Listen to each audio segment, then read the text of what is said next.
तो दोस्तों आज की इस वीडियो में हम बात करने वाले हैं परीक्षावाणी की 9th सीरीज जो स्टार्ट करेंगे हम। मापतौल प्रणालियाँ बची थी और पर्यावरण का थोड़ा सा बचा था, उसको समाप्त करेंगे। आज ये चैप्टर भी समाप्त करने की कोशिश करेंगे, तो हो ही जाएगा वैसे इस वीडियो में।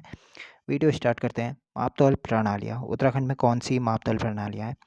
ठोस या अन्य आदि मापतौल प्रणालियाँ, मापन प्रणाली। फर्स्ट में मुट्ठी। मुट्ठी, एक मुट्ठी बराबर 62.5 ग्राम। ठीक है, 62.5 ग्राम बराबर एक मुट्ठी।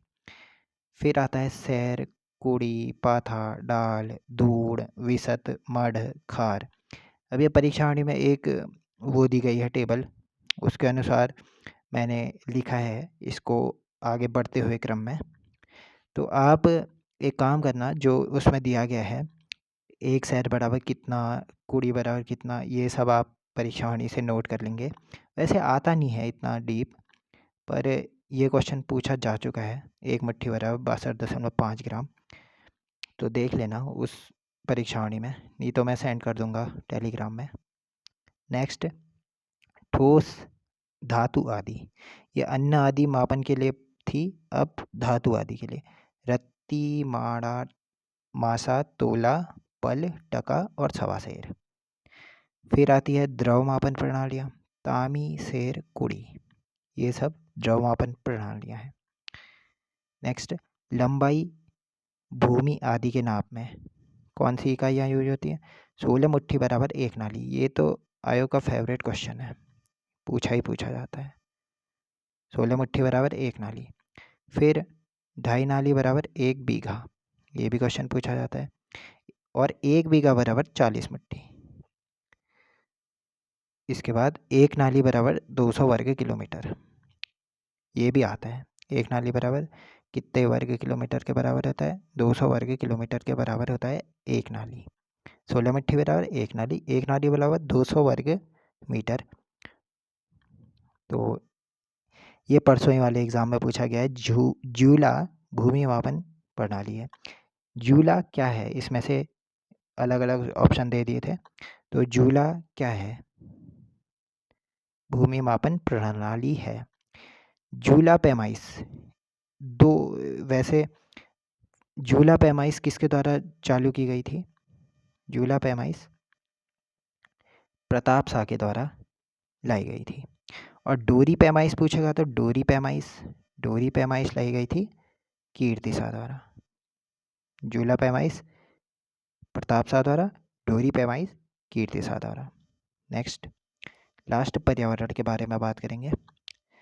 पर्यावरण, पर्यावरण संस्थान पर्यावरणीय समस्याओं हेतु कटारमल, अल्मोड़ा में जीबी पंत हिमालय पर्यावरण एवं विकास संस्थान की स्थापना की गई है। पर्यावरणीय समस्याओं हेतु कटारमल, अल्मोड़ा में गोविंद वल्लभ पंत हिमालय पर्यावरण एवं विकास संस्थान की स्थापना की गई है। कब की गई? 1988-89 में की गई। कहाँ की गई? अल्मोड़ा के कटारमल में की गई। और कब की गई? 88-89 में की गई। 2 प्रयोगशालाएं हैं इसकी, देहरादून और हल्द्वानी में 2 प्रयोगशालाएं हैं इसकी। किसकी? जीबी पंत पर्यावरण हिमालय पर्यावरण संस्थान की। Next, Doppler weather radar. Nainital के मुक्तेसर में शीतोष्ण बागवानी संस्थान के परिसर में 2021 में यह डॉपलर रडार स्थापित किया गया। भारत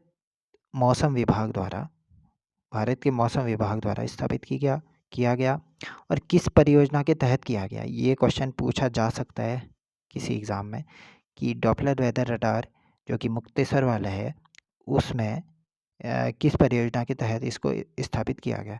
एकीकृत हिमालय मौसम विज्ञान परियोजना के तहत इसको स्थापित किया गया। एकीकृत हिमालय मौसम विज्ञान परियोजना के तहत इसको स्थापित किया गया। इसके बाद लैंसडाउन में भी लग चुका है डॉपलर रडार।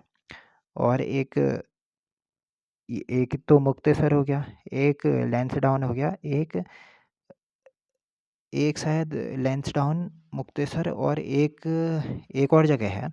आपका होमवर्क का क्वेश्चन है। एक तो मुक्तसर में डॉपलर वेदर रडार है, दूसरा लैंसडाउन में है, और तीसरा कहाँ है? 3 बन चुके हैं।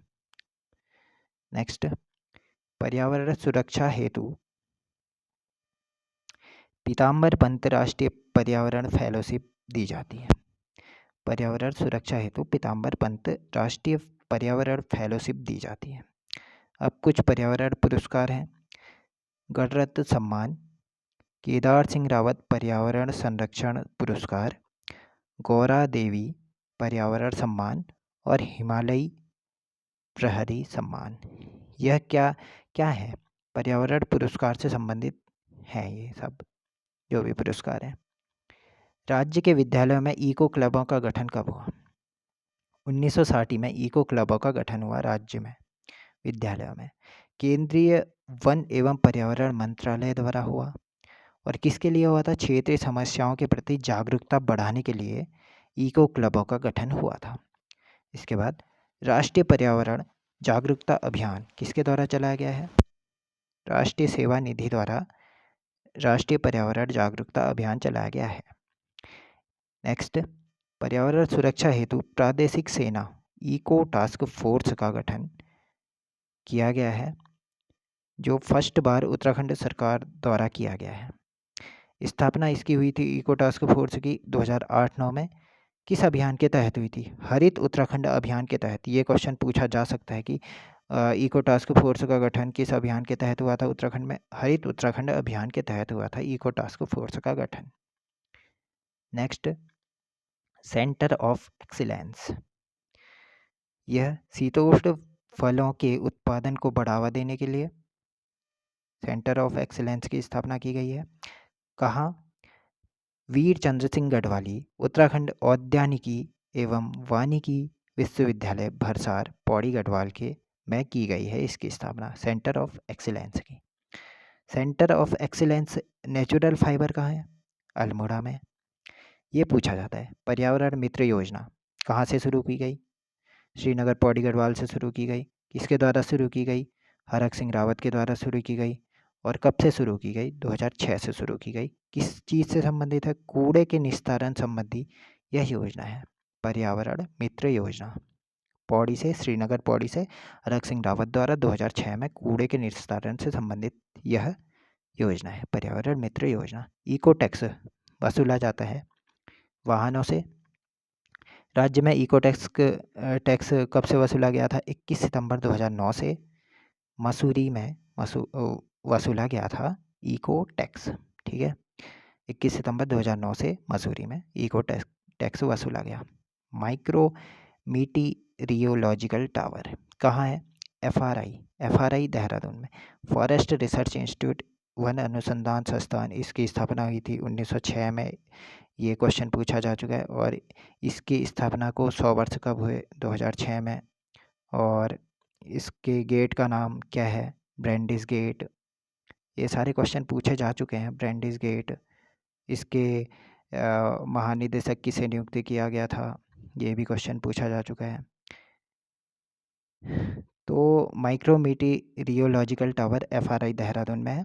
और वानिकी एवं पर्यावरण संबंधी शोध हेतु इसका गठन लगाया गया था यह माइक्रो मीटीरियोलॉजिकल टावर। पतंजलि फूड एवं हर्बल पार्क, इसकी स्थापना हरिद्वार के पदार्थ गांव में हुई थी। 25 फरवरी 2009 को इसकी स्थापना हुई थी। तो ये रहा आज का पूरा हो चुका है ये चैप्टर। तो मिलते हैं किसी नेक्स्ट वीडियो में नेक्स्ट टॉपिक के साथ। तब तक के लिए थैंक यू।